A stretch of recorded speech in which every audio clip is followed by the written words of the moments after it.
p.m. here on WTAN Radio.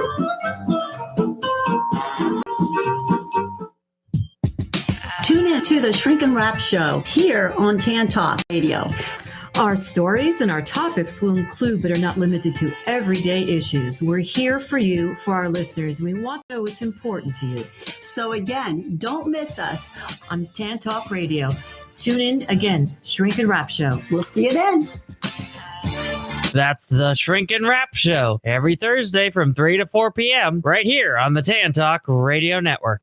Tune in Saturdays from 3 to 5 p.m. for Miss Sarah's Dynamic Gospel Power Show. That's 2 hours of great gospel music every Saturday from 3 to 5 p.m. All brought to you by the Ozona Pig Restaurant in Ozona. Yes, that's every Saturday from 3 to 5 p.m. It's Miss Sarah's Dynamic Gospel Power Show. Tune in on the Tan Talk Radio Network. This is the Tan Talk Radio Network.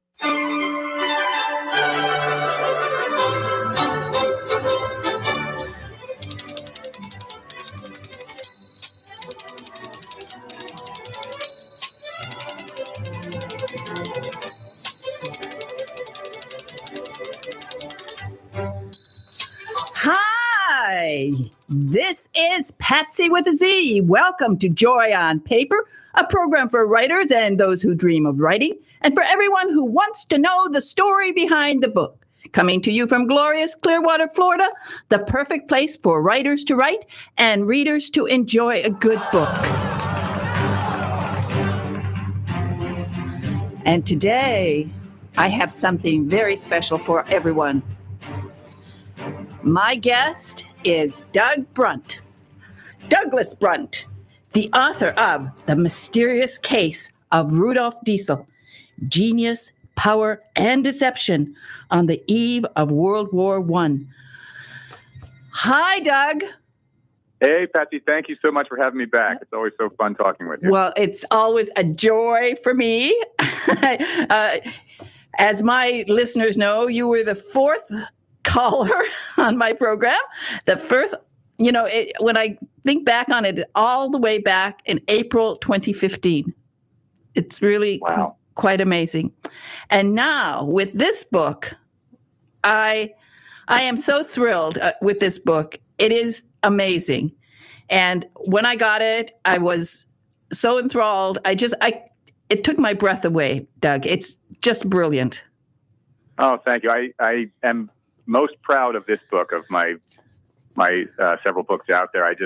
There's a little bit of chance and luck involved with it. I feel like I caught some lightning in a bottle here and stumbled across an incredible story. And I think I have done justice to it here, but it's just the story of Rudolph Diesel, as you know, and I love some of the things you've posted and the media you've created to support the book. It's just a phenomenal, nail-biting story. Well, we'll start with you can tell how the idea came to you. And then I will tell people that there are three main characters that we're going to talk about, but there's also a very surprising fourth character whose name is in the news all the time lately. So we have a lot of things to talk about here. But tell us how you came, as you say, lightning strikes, and sometimes an author, just one little idea can send you on a magical journey of discovery. And you certainly have done that. It feels like you're deep sea fishing. I hooked into the big one, and got lucky. It doesn't always happen. So we'll as we get into the characters too, I think maybe we won't give too much away because the ending is just crazy. And I think people will be really blown away by it. But the experience of how you arrive at that is quite a journey. But how I first came into the book, as you suggest, 7 years ago, I didn't know there was a Rudolph Diesel. Like most people, I had, of course, heard of the diesel engine, but didn't know any of the history behind it, or there was, in fact, this person who invented it named Rudolph Diesel. So I had bought an old boat, and it was a slightly larger boat and had these old gasoline engines, and I was going to refit the boat a little bit. And I was asking this guy what I should do, and he said, well, the first thing you should do is get rid of these gasoline engines and repower it with diesels. And I thought, well, I thought an engine was kind of an engine. I didn't realize there was a big difference one to the next. He said, no. Diesel is a far better engine, particularly for marine use. And 100% of boat fires come from gasoline engines, 0 from diesel. Your mileage, your efficiency will be 4x. So on this 200-gallon tank, you'll go 4 times as far with diesels. There's no fumes or noxious experiences around the fuel because the fuel is completely stable. You can take a lit match, drop it into a barrel of diesel fuel, and nothing will happen. So I repowered the boat with diesels, and a couple of years later, I was online searching around things while I was between novels and looking for ideas just to kickstart something.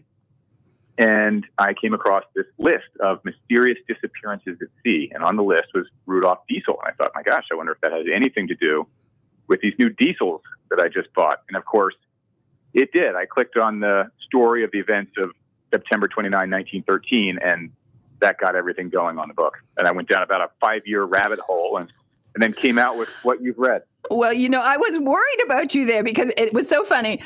We had your books coming out, and I thought you'd, do like one a year. And there was this long gap, and I was like, what's he doing? What's he doing?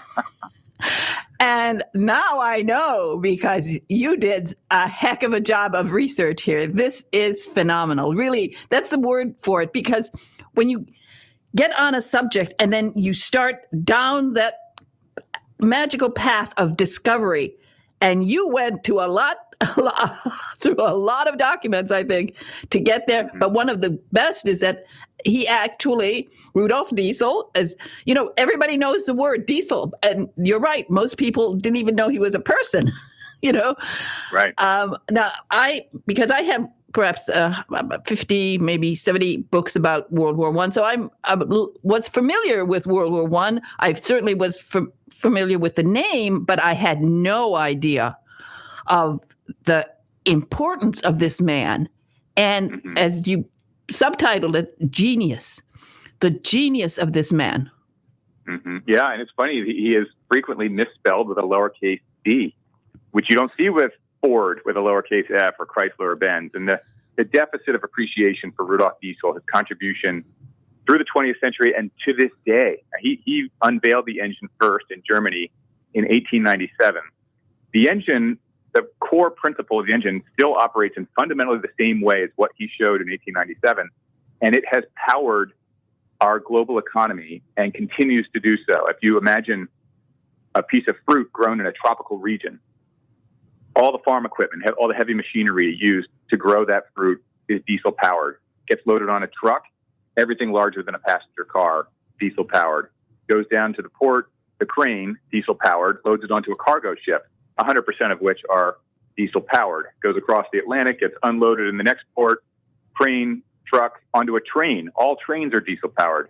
Goes to some grocery store, the local power plant could easily be diesel there as well. So nothing moves without diesel. And our economy, our interconnectedness, our trade, nothing would be as it has been these last 120 years without diesel. Well, what you have done here to bring this man to life, to make him somebody that people are now going to recognize as the genius he was, I think this is a tremendous service that you've done for the world, because I think it's important that we understand that a man can have an idea, a boy can have an idea, because the sort of genesis of this entire idea was that he wanted to help little people. He wanted to help craftsmen. He wanted to help he wasn't looking to do something to change the world, except to help small people work more efficiently. That's right. His parents had both emigrated from Germany to Paris in 1850, and he was born in 1858 in Paris. And his father was a tradesman. He worked with leather goods and a bookbinder and made purses and wallets and things out of leather mainly. And then when the Franco-Prussian War came along, because they were of Germanic origin, they were sent out of France. They ran to London penniless, basically just kicked out by rioting mobs and the French animosity for the Germans at that time. And so they arrived in London penniless and lived in the tenement housing. It was around the same time and in the exact same neighborhood as Charles Dickens' Oliver Twist. And Rudolph at that time was 12. He was the exact age of Oliver Twist when it all happened. So you can imagine that was his surrounds, and he was sort of given an opportunity to get an education with a distant relative in Germany. So he took off and made the most of that opportunity. But his idea for the engine was to be a small, compact power source for small artisans like his father living in rural communities. Because at that time, the steam engine could be the size of a large room. I mean, it wasn't a practical engine for woodworkers or, craftsmen like his father. And he wanted to enable that. Now, ultimately, he didn't. The Tesla electric motor really kind of filled that gap. And the terrible irony of Diesel's life is that the way his engine was used was completely counter to that initial vision he had as that young Oliver Twist-aged kid in London when he first thought of, I got to find a better way. And in the end, his engine was used not only for big industry and urbanization and centralized economies, but it became the only usable power source for the world's really, at that time, first and most terrible stealth weapon, the U-boat and the submarine. The diesel engine was the only engine that could perform for a sub, and it became the most sought-after engine by the naval power of every major power in Europe at that time. Germany and England were in a massive naval arms race, and so they were scrambling for diesel power at that time. I think about him at the age of 12 in London. Today, if a 12-year-old boy takes off, because he left London for an 8-day trip to Germany, where he was offered the opportunity to go to school. And he did it by himself. The maturity of I tried to think if they would even allow a 12-year-old kid to do anything like that today. But he did it. He was so determined to learn, so determined to study, and getting this idea as a young boy, and then just working like crazy for the rest of his life, studying, getting all of this information into his head so that he would know how to do something. This is really exciting. You're right about that idea of sending a 12-year-old from London to Augsburg, Germany, across steamship ferries and trains and everything. I have a 12-year-old myself. I can't imagine that today. People just grew up so much faster back then.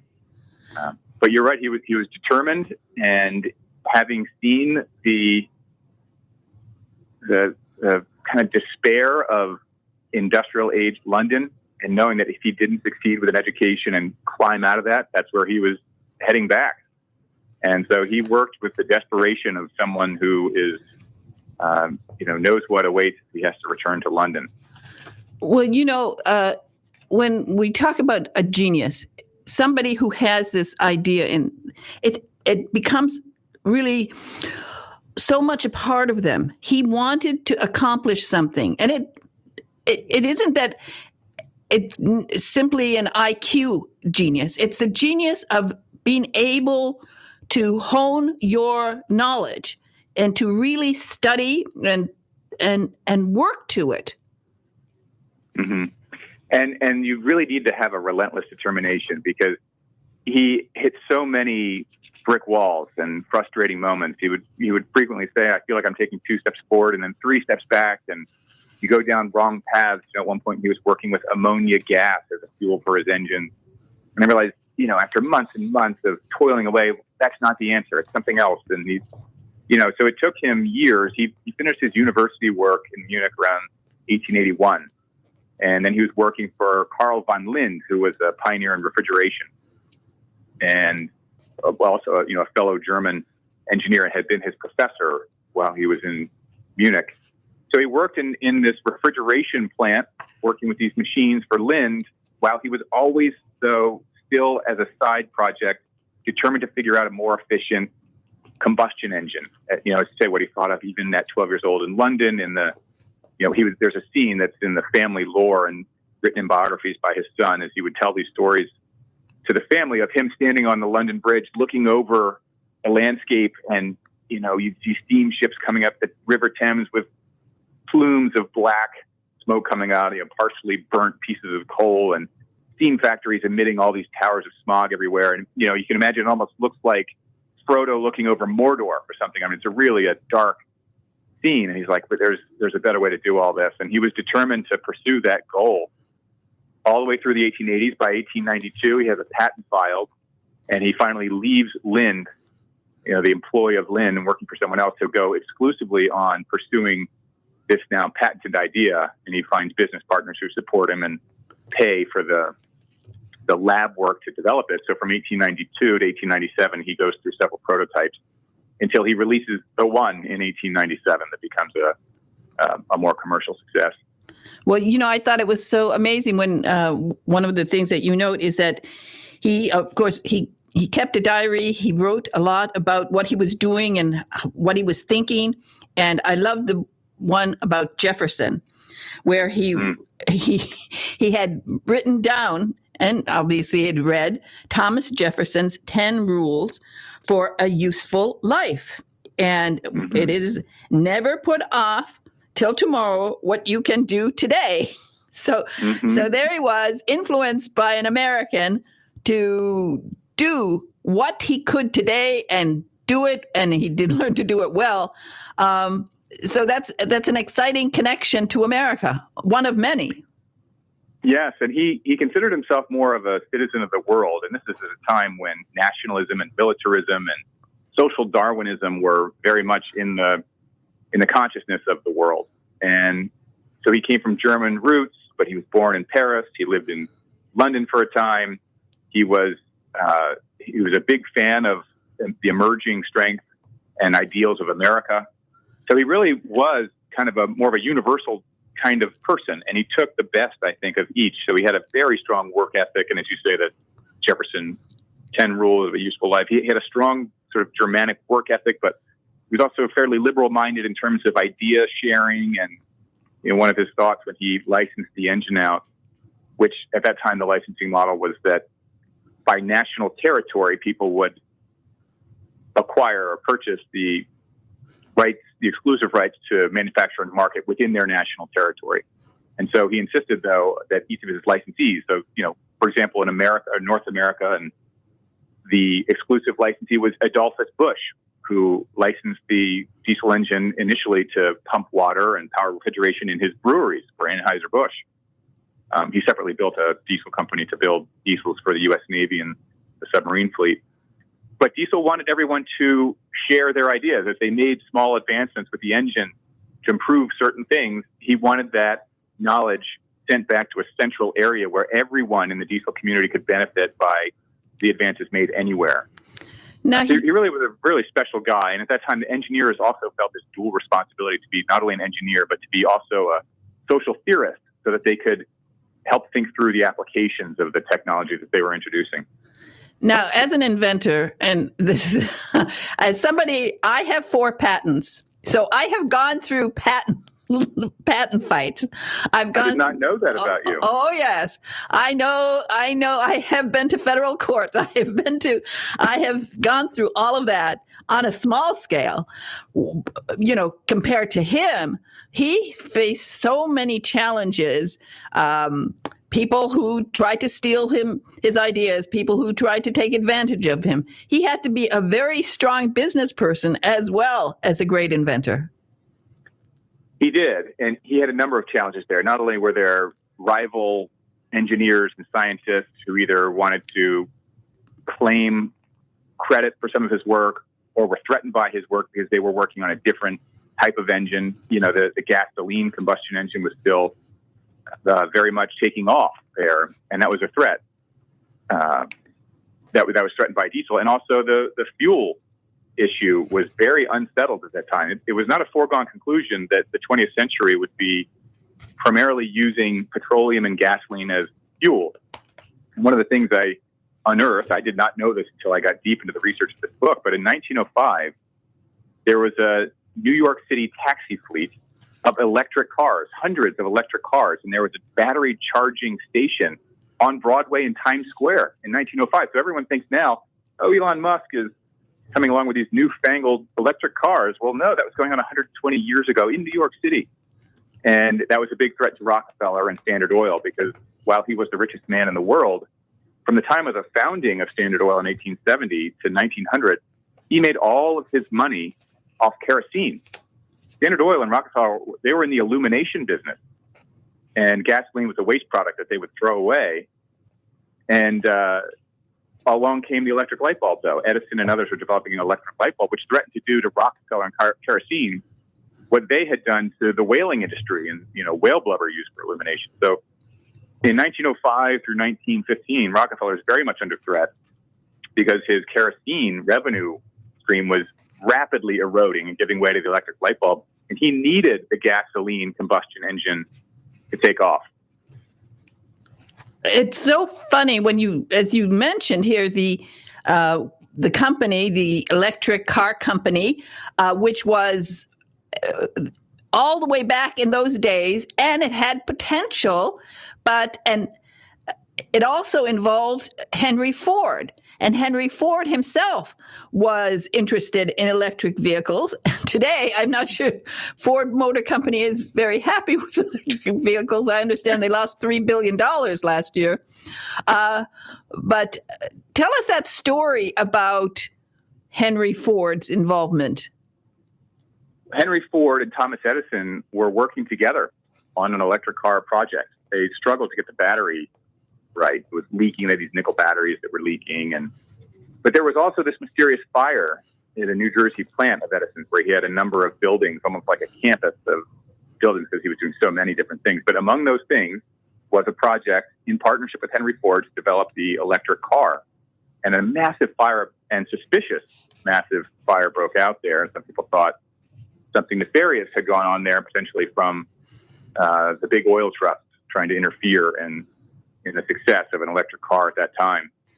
And ultimately, Ford abandoned the electric car project with Edison and, got behind gasoline, just a few more years into the 1900s. Well, but the diesel engine represented a massive threat to oil because in 1900, Rudolf Diesel won the Paris World's Fair. We forget what a big deal those World's Fairs were back at that time. He won the Paris World's Fair on a diesel engine running peanut oil, and he had advocated that we don't need to be beholden to countries and territories of the world that have petroleum in the ground. All we need is farmers. Most countries have farmers. You can grow your own fuel. You can run the diesel engine on vegetable oil or peanut oil. And to this day, that's true. Willie Nelson, about 15 years ago, was driving around a bus for his tour. The bus was a diesel engine running recycled kitchen grease. And Willie was saying, we don't need to run around fighting wars over fuel. We can grow our own fuel at home. It's funny how things just come around. That's why the book really has so many elements that resonate today. Exactly. I mean, that's why it is so fascinating. It is so exciting. Even things, we mentioned Rockefeller, and you have there a parallel story about how Rockefeller was dealing in China in those days. Mm-hmm. Yeah, it's yet another example of how Standard Oil was able to manipulate demand given their massive supply. Because over in China, they had for centuries, many centuries, been using natural gas or oils for illumination. But Standard Oil came in and flooded the market with 3 lamps that were designed to burn kerosene. And then he would follow that up with very inexpensive kerosene. And within a matter of years, that's what everyone's using. They're like, oh, we got this really smart-looking lamp here, and we've got kerosene that's readily available and inexpensive.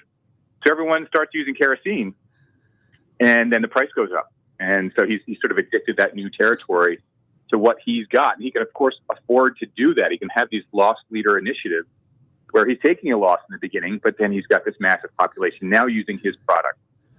Oh, marketing, the joys of marketing. It was so clever to give away these kerosene lanterns. And in China, what he picks is to go to China. Well, he went around the world and did this. And it really, that's why this book is so much fun. You turn a page and there's something exciting to hear, to read about, something exciting that connects it to today. And the depth that you've gone through to find all of this. First, tell us when you discovered that Diesel had written a lot about his work? Well, there's very little about him written in English language, but I did find some old, more academic biographies, and they referenced that they had found a few items in archives in Germany. And so I began there. There's MAN, which is M-A-N, stands for Maschinenfabrik Augsburg Nuremberg. And it's been through some mergers and things since the days that Rudolf Diesel was working there, but that is traces its roots back to his initial partner in Germany that helped him develop the engine in the 1890s. And they've maintained an archive that has a lot of his personal effects and documents. He has diaries. He had two extraordinary trips to America, one in 1904 and one in 1912, in which he kept a very detailed diary of his personal experiences, technical observations he made as well. But really, it's kind of heartfelt to read through it, and a lot of fun. It's all in German, and so I reached back to my old high school, found a friend who introduced me to the German professor, who then did all of this, reams and reams of German to English translations for me of his diaries and letters and business documents. Well, so there's archive there at MAN. The Deutsches Museum has a lot. The Bush Sulzer, the Adolphus Bush archives with St. Louis and Wisconsin had a lot of information because Adolphus Bush, the history of Anheuser-Busch and Budweiser, has a huge part of the diesel story. Now, one of the things I always look for in a nonfiction book, I love footnotes because footnotes take you to a lot of places. And there is one particular footnote that we can use to introduce Kaiser Wilhelm. And this is about his wife. And this is so fascinating. Tell us about Kaiser Wilhelm, because he's an important part of this time prior to World War I, because Germany was arming and Germany wanted a war, or they wanted something. And tell us a little bit about Vicky and this footnote that you have here about her burial. I thought that's brilliant. Yes, his mother. His mother, Vicky. Yeah. It's a fascinating time because at that time, it almost seemed in the years prior to World War I, it seemed more likely that Germany and England could be allies. They shared bloodlines in the royal families. Culturally, they got along pretty well. The French and the British had been at each other's throats for centuries. Everybody kind of hated the Russians. But as Germany grew, it had the strongest land army on the continent. And their industry was growing by leaps and bounds ever since Bismarck unified Germany and then focused more internally. They were growing extraordinarily quickly, and they felt in order to feed their growth, they needed colonies. They needed an imperial structure, in fairness, much like Britain had and France and Italy and others. They wanted colonies overseas. And in order to do that, they needed a stronger navy. But that was the hot button for the British, because the British are this island nation, and they've always had their security rest in the hands of their navy, because since the time of Napoleon in 1815, they've been masters of the sea. And if Germany started to build a strong navy, that would threaten them. So that created a great deal of animosity between them. And so that launches the Anglo-German naval arms race of basically the opening of the 1900s.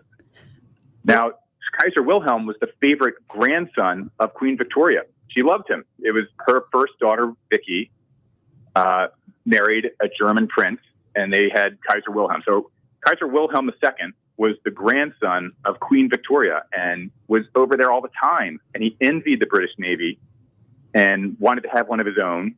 But he was a bit of a hothead. He was born with a disfigured arm and wasn't able to ride horses. He had a very troubled childhood, and he grew up to be kind of a hot-headed, unpredictable guy. And in the end, he became more jealous and angry with the British than he was enamored with them. And it created challenges there. His mother, Vicky, was, of course, very pro-British. And he ended up siding much more with his grandfather, a German, and came to really dislike his mother, Vicky. When she passed away, she wanted to be buried wrapped in the British flag, which he did allow that one. Well, she wanted to go back to England too, but he didn't allow that. Which he did not allow. Not allow. So of course, this entire story centers around this animosity between the two countries. And, Wilhelm he had his problems with the English. And when you look back on it and you see how the British tried, I think the British tried to, have this relationship with him that they could never have because he was jealous. That's right. There's some great biographies of Kaiser Wilhelm, and I wasn't trying to sort of rewrite one here. I just needed to bring him in as a character because, as we kind of said at the outset, when Rudolph disappeared, there were two primary suspects for who may have murdered him. When he disappeared on that night of September 29, 1913, the world kind of exploded with, well, what happened? At that time, it'd be hard to describe it now because the history of the man, while we know the engine, of course, the history of the man has really been paved over. But if you can imagine what a celebrity he was in 1913, it'd almost be like Elon Musk disappearing suddenly now. And so newspaper headlines around the world, from New York all through Western Europe to Moscow, were following this story day to day to day on the front page. And the prevailing theory was suicide, that he had jumped overboard on the ship in the night. But there were two theories that emerged around murder. And one was that he was murdered by agents dispatched by Kaiser Wilhelm, and the other agents dispatched by Rockefeller or Big Oil. Big Oil, or there were other people too. It wasn't just that group, because he really did pose such a threat. His invention posed such a threat, and who knew what else he would come up with. So there was a lot of jealousy around him. It was amazing, even as we mentioned, the other German companies, so many of them were jealous of what he had done. And so many groups didn't like his attitude of sharing knowledge with everybody. They wanted to preserve it for themselves. Yes, in that era of heightened nationalism, the French didn't want the Germans to have it. The Germans didn't want the French or the British to have it. Everybody was very tight with the enhancements they had made to the diesel engine. And it was still very new. This was 1913, so the engine was still getting traction, still figuring things out for how would you make it work in a train. That was all getting, still early days, and Rudolf Diesel himself was still the main expert. So if you wanted to be successful in a new diesel endeavor, you kind of needed the creator involved. That was your best chance. And his reason for traveling across the North Sea in September of 1913 was because he was co-founder and board director of a new diesel engine manufacturing company in Great Britain, whose mandate was to build diesels for the Royal Navy submarine fleet, which is why you can imagine Kaiser Wilhelm getting worked up about that. He was also, he was a person who really studied humanity. He looked at the world with a very critical eye. I love the chapter about his trip to the United States. I thought that was so good and shows how brilliant he was. So tell us a little bit about his trip to the United States. Well, the one where he goes to San Francisco. And as I've been reading this, it's very funny in a way. We're talking about parallels. And he describes the streets of San Francisco being not so clean. And I thought, if he came back today, he would not believe it. Yeah, I think he was blown away by the lack of infrastructure. He came from Paris, where they had already built, massive subterranean sewer systems that you could drive a boat down and could support 1 million people, and buildings of stone and gas lighting and things like that. And then he goes out to these Western towns where everything's made of wood. And we forget at that time in America, the greatest fear of all these people was fire. One fire wipes out the whole town. Everything's made of plank boards and things like that, cut down from trees. And, as one other sort of comparison, in Great Britain, the railroad system was all fueled by coal. They were shoveling coal into these steam engines to drive their trains. in America, while we had plenty of coal, we also had plenty of wood. So we were chopping down trees. Most of our railroads were run by wood fires for the steam engines. But Diesel, he also loved the opportunity that America presented. In all throughout Europe, most of the roadways mapped over the pathways of ancient Rome and other things. And in America, it was from scratch. You could build the road wherever you want, wherever it made most sense. Put the roads down where you want instead of being constricted by trying to overlay some ancient map. And he loved the spirit of America and the sort of classless society, in the sense that not that we don't have class, but that we didn't have classes. And the Europe that he left was very class focused. And in America, it was more egalitarian and more of a meritocracy. And he found that the great leaders and great thinkers in America were more humble. He felt that their humility bred more humility among the people as a culture. So he really came to love America and recognized what a growing power it was even in 1912. And I love his commentary on American food, particularly unhealthy canned foods. Again, it's something that is so relevant today, because back then one doesn't think about the canned foods of that period, and that the way they were being pushed, and particularly I thought the J.P. Morgan, that he discovered this J.P. Morgan prunes. We see J.P. Morgan advertisements on television. I've never seen them advertising prunes. Yeah, he was vertically integrated in everything. So he owned the prunes and the prune farms and the canning of the prunes. But he also owned all the hotels. So if he couldn't sell the prunes at a high price in the grocery store, the next year they showed up in the hotels and all the guests had to eat it. He was also blown away by the ice cream. He couldn't get over that one. He's like, my God, they eat ice cream at every meal, sometimes twice in a meal.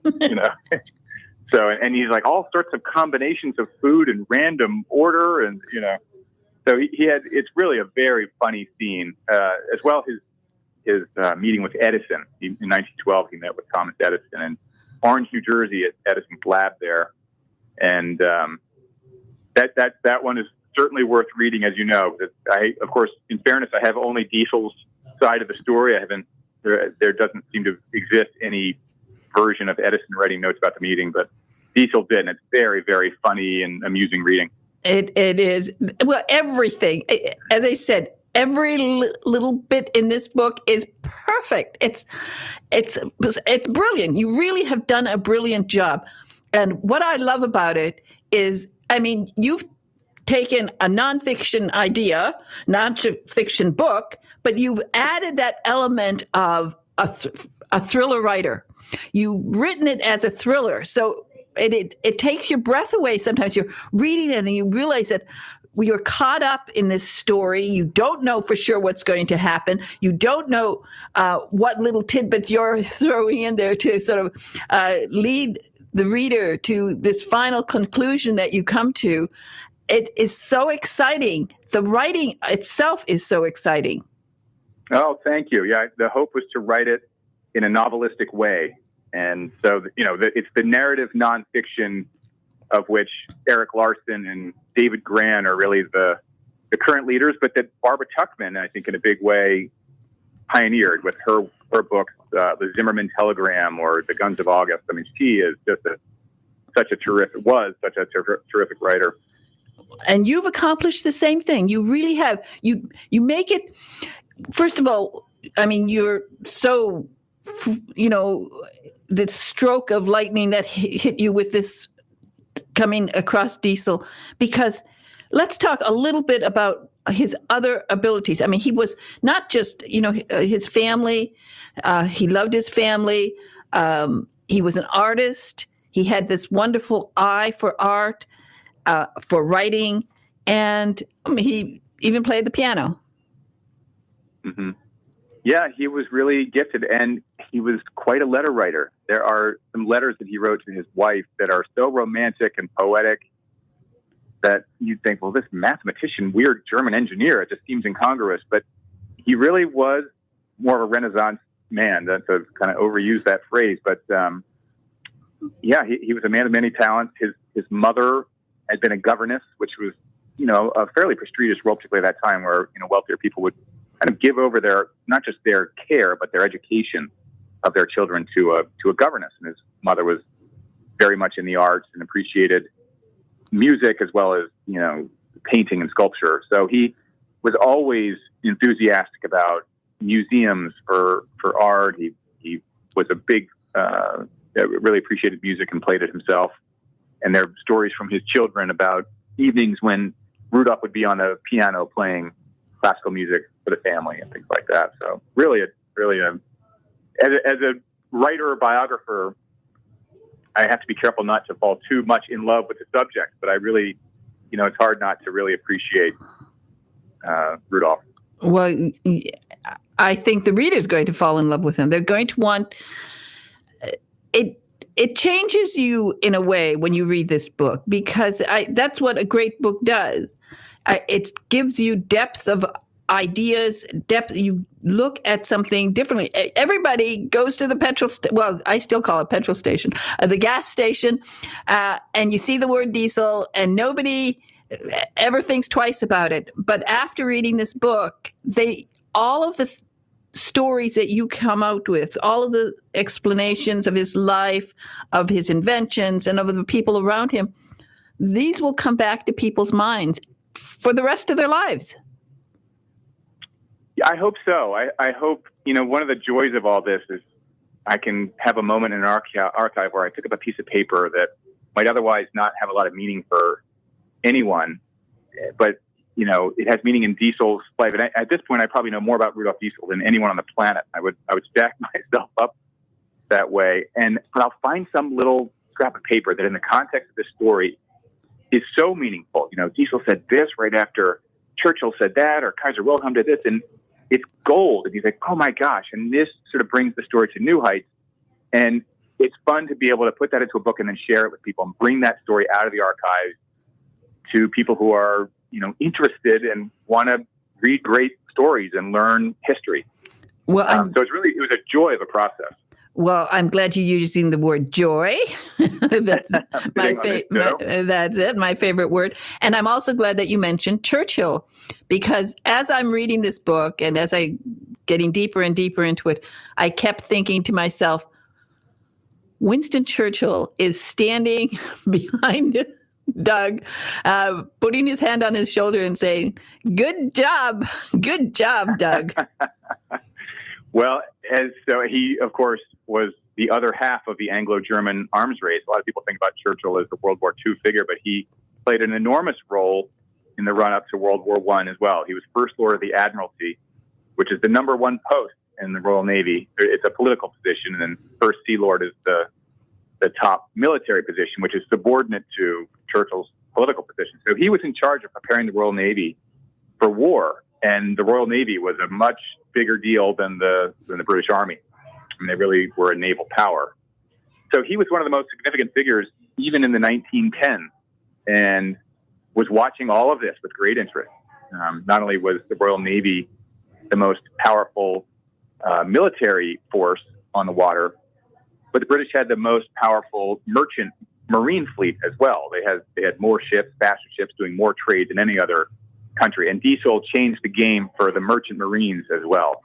I mean, just as to this day, there are huge cargo ships running diesel. At that time, they were running steam with coal, and it was completely inefficient. You had to island hop around the world to get more coal and have hundreds of people on board whose job was only to shovel coal into the furnace, to boil water, to generate steam, to move the engine. Just crazy inefficiency.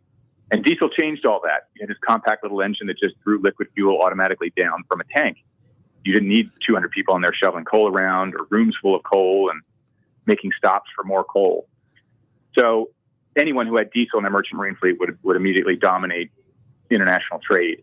And Churchill knew all this. I mean, he was very across the diesel engine. In 1912, he visited the first ocean-going cargo ship that was diesel powered, built by the Danes.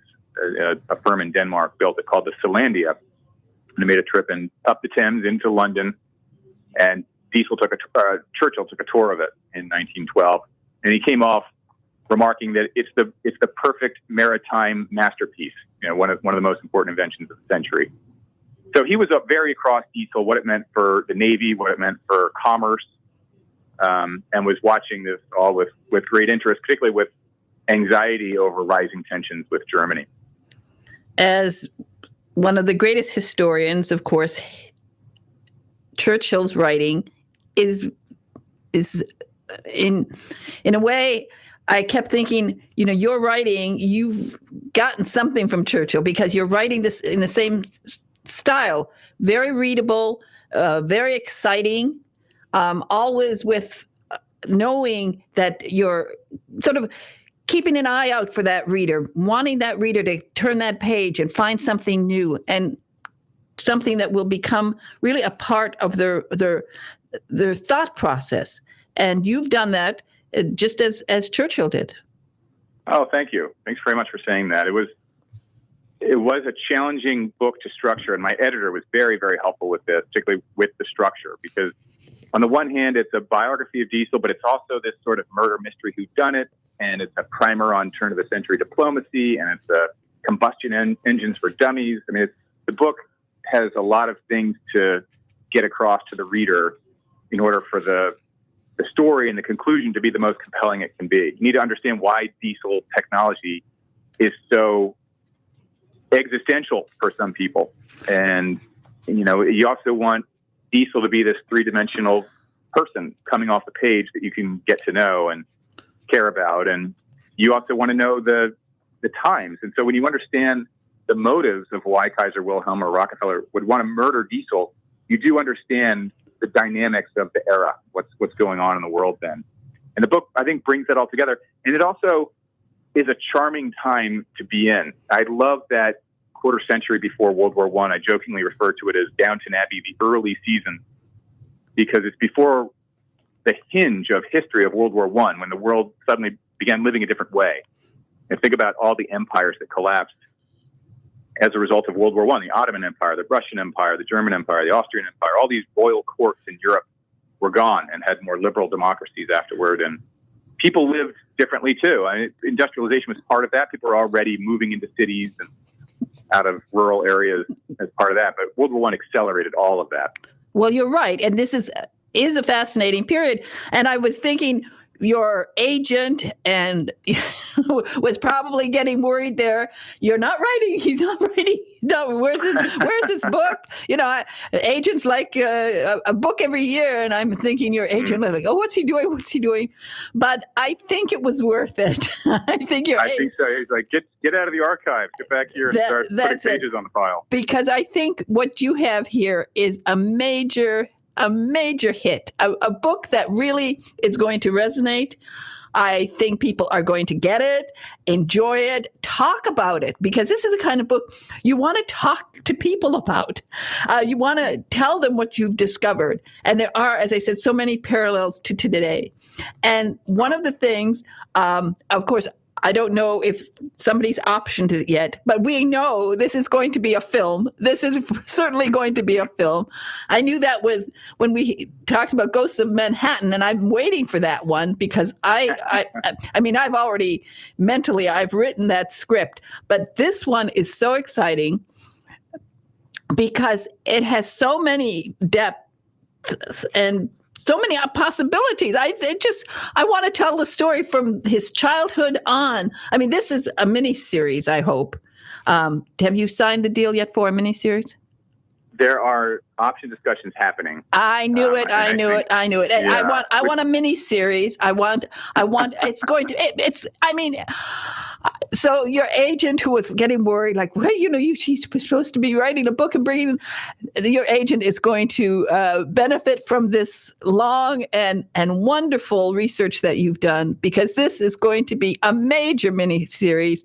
As you said, the period is interesting, just the costumes alone, the characters, everything about this book. The minute I read it, I said, oh my gosh, Doug is he's blessed, because you got this, it's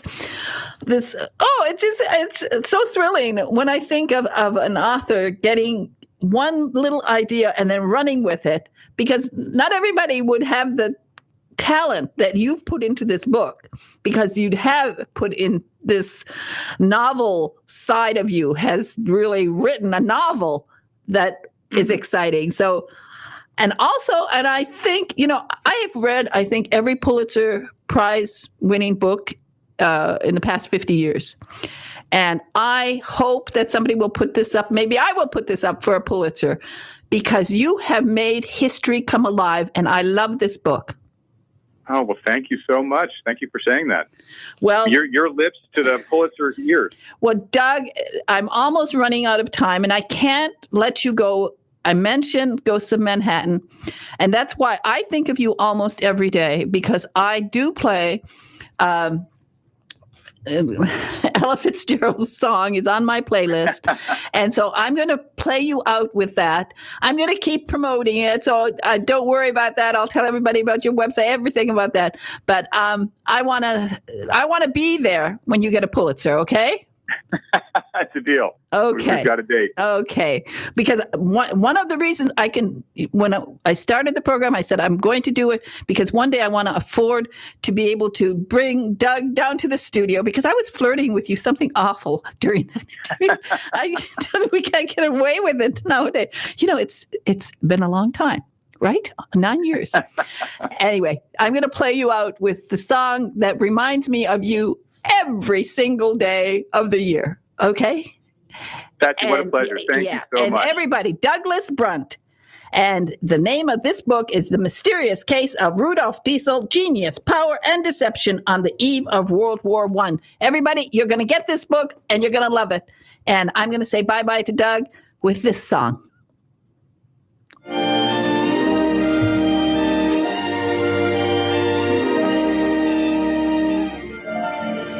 Summer journeys to Niagara and to other places aggravate all our cares. We'll save our fares. I've a cozy little flat in what is known as Old Manhattan. We'll settle down right here in town. We'll have Manhattan, the Bronx, and Staten Island too. It's lovely going through the zoo.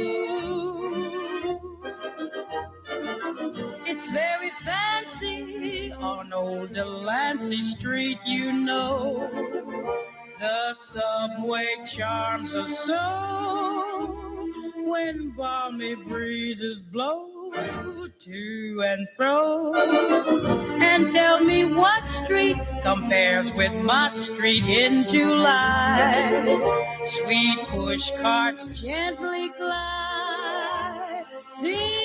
by. The great big city's a wondrous toy, just made for a girl and boy.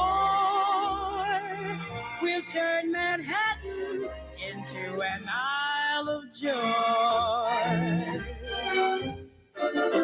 We'll go to Yonkers, where true love conquers in the wilds, and starve together, dear, in childs. We'll go to Coney and eat bologna on a roll. In Central Park we'll stroll, where our first kiss we stole, soul to soul. And My Fair Lady is a terrific show, they say. We both may see it close someday. The city's glamour can never spoil the dreams of a boy and girl. We'll turn Manhattan into an Isle of Joy.